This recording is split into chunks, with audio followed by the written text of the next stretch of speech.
Making tea in your cold brew coffee maker. Assemble the cold brew coffee maker following the same steps as if brewing coffee.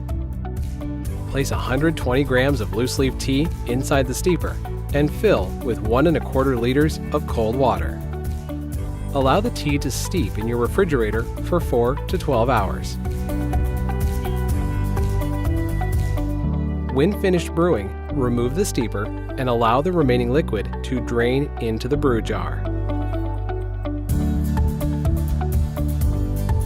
To serve, we recommend using 1 part tea concentrate to 7 parts water. Enjoy the rich, smooth taste of cold brew at home. From KitchenAid.